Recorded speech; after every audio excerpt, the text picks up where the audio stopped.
존경하는 시청자 여러분, 특히 한국 시청자 여러분, 그동안 잘 계셨습니까?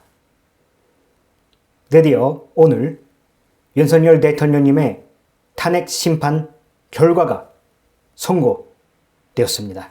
국민 모두의 대통령으로서 자신을 지지하는 국민을 초월하여 사회 공동체를 통합시켜야 할 책무를 위반하였습니다. 군경을 동원하여 국회 등 헌법기관의 권한을 훼손하고 국민의 기본적 인권을 침해함으로써 헌법소의 책무를 저버리고 민주공화국의 주권자인 대한국민의 신임을 중대하게 배반하였습니다.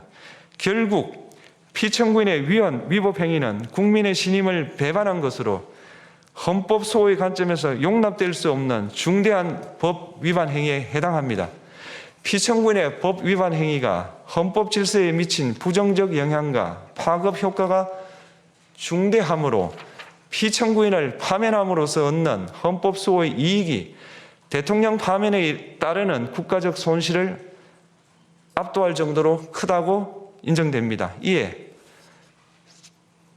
재판관 전원의 일치된 의견으로 주문을 선고합니다. 탄핵 사건이므로 선고 시각을 확인하겠습니다. 지금 시각은 오전 11시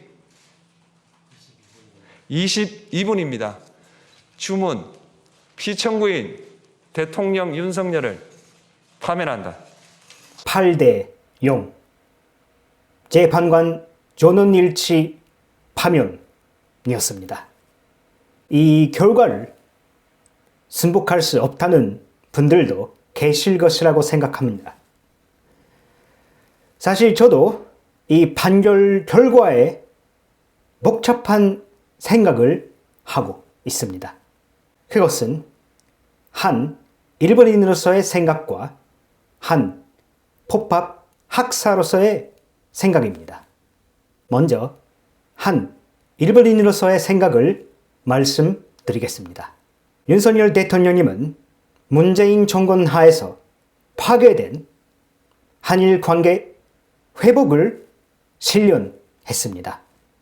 긴 겨울의 시대를 끝내고 한일 관계 황금기라고 할 수 있는 시대 노래에 저는 환희했습니다. 물론 일본 과거 제국주의로 인해 한국 분들에게 준 고난의 역사를 잊어서는 안 되지만 기시다 총리님과 윤석열 대통령님의 리더십 아래 미래지향적으로 우리 양국 관계가 개선되었던 그 황금기를 저는 오래 기억할 것입니다. 또 붙여 윤석열 대통령님은 과거 역대 한국 대통령들과는 달리 지지율이 떨어져도 전통적인 반일 프레임워크를 사용하지 않고 한반도, 동아시아, 그리고 세계 안보를 위해 외교적인 노력을 계속했다고 생각합니다. 그래서 순전히 일본인의 입장에서는 윤석열 대통령이 아니게 된 것은 유감스럽게 생각합니다. 이어서 헌법 학사로서의 생각을 말씀드리겠습니다. 헌법재판소에서 일으켜진 선고 요지 전문을 저도 오늘 확인했는데 이에 관해서 결과를 뒤집을 수준으로 법적으로 반론하기는 어렵다고 생각합니다. 거대 야당의 탄핵 연발로 인해 군지에 물렸던 윤석열 대통령님의 마음은 저도 잘 이해하지만 특히 헌법과 개헌법에 규정되는 비상계엄 요건을 충족하지 못한 것이나 계엄 해제 요구권을 가진다고 헌법이 규정하는 국회에 군대를 투입해서 유행력을 행사한 것 등에 관해서는 정치적 이념은 다로 법적으로 옹호하기는 곤란하다고 생각합니다.